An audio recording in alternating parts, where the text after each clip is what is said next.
कई बार patient sonography लेके आते हैं और पूछते हैं कि मैडम हमारे सोनोग्राफी में बताया गया है कि बच्चे के गले के चारों तरफ नाड़ का आंटा है, यानी कि लूप ऑफ कॉर्ड है, तो क्या हमारी नॉर्मल डिलीवरी होगी या नहीं।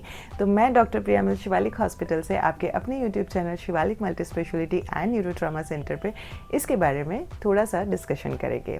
सबसे पहला कॉर्ड क्या होती है। अम्बिलिकल कॉर्ड एक 50 से 60 सेंटीमीटर लंबी कॉर्ड होती है या नाल होती है, जो कि बच्चे के पेट से आवर तक कनेक्टेड होती है, जिससे कि बच्चे को न्यूट्रिशन मिलता है, मां से ऑक्सीजन मिलती है और न्यूट्रिएंट्स मिलते हैं। इसके अंदर होती हैं 3 वेसल्स, 2 आर्टरी और 1 वेन।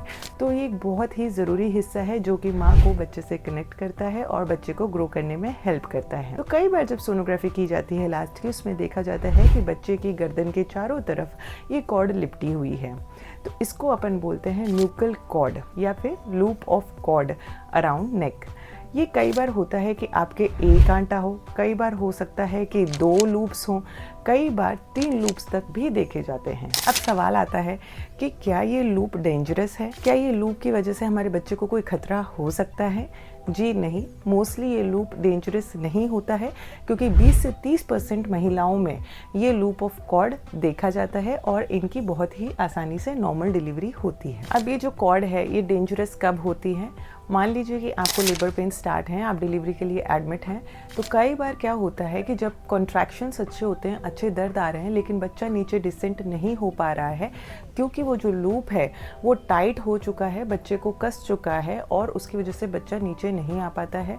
उस दौरान बच्चे की धड़कन नीचे आने लग जाती है, हार्ट बीट में डिफरेंस आने लग जाता है, जो कि नॉर्मली कार्डियोटोकोग्राफी यानी कि जो CTG होती है उसके थ्रू डॉक्टर्स पता लगा पाते हैं। एक्सेलरेशंस या डी एक्सेलरेशंस उसमें देखे जाते हैं।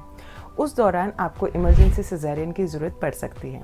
तो ध्यान रखिए कि जो सिजेरियन सेक्शन हुआ है वो लूप ऑफ कॉर्ड की वजह से नहीं हुआ है, वो उसके टाइट होने की वजह से और बेबी के डिसेंट ना होने की वजह से और बेबी में फीटल स्ट्रेस आने की वजह से हुआ है। ये बहुत ही रेयर होता है। मोस्टली तो ये लूजली रैप्ड रहता है गले के चारों तरफ, लेकिन कई बार क्या होता है ये टाइट हो जाता है, तो बेबी खुद नेचुरली अपने आप गर्दन हिला के इसको अपने आप लूज कर लेता है या उससे फ्री हो जाता है। ठीक है, ये लूप ऑफ कॉर्ड है। तो सवाल आता है कि ये क्यों है। तो देखिए, बच्चा अंदर घूम रहा है, उसके रैंडम मूवमेंट्स हो रहे हैं और जब वो मूवमेंट्स करता है तो वहाँ पे एक 50 to 60 सेंटीमीटर लंबी कॉर्ड पड़ी है, तो वो कभी भी साइड में रैप हो सकती है। और यही नहीं कि रैप ही रहेगी, वो हो सकता है वो अपने आप लूज़ भी हो जाए, अपने आप वापस भी निकल जाए, क्योंकि बेबी के रैंडम मूवमेंट्स होते हैं। तो ये एक नेचुरल सी चीज़ है। लेकिन 2 एक कॉजेस ऐसे भी हैं जिनकी वजह से ये मोस्टली मिल जाता है। जैसे कि मान लीजिए कि जो कॉर्ड है वो एक्स्ट्रा लंबी लेंथ की है, जैसे मैंने नॉर्मली बताया 50 से 60 सेंटीमीटर की कॉर्ड होती है, लेकिन अगर उससे भी ज़्यादा लंबी कॉर्ड है तो उसके लूप्स बन सकते हैं। दूसरा, पानी बहुत ज़्यादा है बच्चे के आसपास, तो उसकी वजह से बच्चे की मूवमेंट्स ज़्यादा होंगे और जब मूवमेंट्स ज़्यादा होंगे तो कॉर्ड के लूप्स बनने के चांसेस ज़्यादा होते हैं।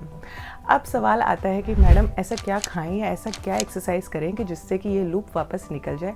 ऐसा कुछ नहीं होता है, ऐसी कोई एक्सरसाइज या कोई फूड नहीं है जिससे ये लूप वापस निकल जाए। कई बार पेशेंट पूछते हैं कि मैडम ऐसा क्या सिम्टम्स होंगे कि हमें पता चल जाएगा कि हमारे बेबी के लूप ऑफ कॉर्ड है। तो ऐसे कोई सिम्टम्स आप में देखने को नहीं मिलते हैं। ये नॉर्मली जब आप अपनी रूटीन सोनोग्राफी के लिए जाते हैं तो उस सोनोग्राफी में देखना ज़रूरी होता है कि कहीं कोई लूप ऑफ कॉर्ड तो नहीं है। कई पेशेंट्स पूछते हैं मैडम क्या प्रिकॉशंस रखने चाहिए ताकि ये लूप ऑफ कॉर्ड ना हो। तो ऐसा कोई प्रिकॉशन नहीं है, क्योंकि ये एकदम नेचुरल सी चीज़ है, बेबी मूव करेगा और लूप ऑफ कॉर्ड बन सकता है। फिर पेशेंट का नेक्स्ट सवाल आता है कि मैडम इससे मेरे बच्चे पे कोई असर तो नहीं पड़ेगा। जी नहीं, इससे आपके बेबी पे कोई असर नहीं पड़ेगा, क्योंकि जैसा कि मैंने बताया कि अगर ये टाइट हो जाता है तो बेबी अपने आप उसे लूज कर लेता है। नेक्स्ट सवाल आता है क्या ये मेरे लिए तो डेंजरस नहीं है। जी नहीं, आपके लिए बिल्कुल डेंजरस नहीं है, लेकिन अगर डॉक्टर आपको लेबर के दौरान कहते हैं कि फीटल डी एक्सेलरेशंस आ रहे हैं, बच्चे की हार्ट रेट कम हो रही है, मे बी कॉर्ड हो और कॉर्ड ने उसको टाइट कर दिया हो, तो आपको अपने डॉक्टर पे भरोसा करना है और उसके अकॉर्डिंग डिसीजन लेना है। मेरे ख्याल से लूप ऑफ कॉर्ड को लेके जो भी लोगों के मन में बहुत ही शक रहते हैं, बहुत कंफ्यूज रहते हैं और कई लोग ये मान लेते हैं कि मेरा तो सिजेरियन ही होना है क्योंकि मेरे तो लूप ऑफ कॉर्ड है, तो ऐसा बिल्कुल नहीं है। आप अपने डॉक्टर को दिखाइए और उनकी राय लीजिए। Thank you. Be happy, be safe.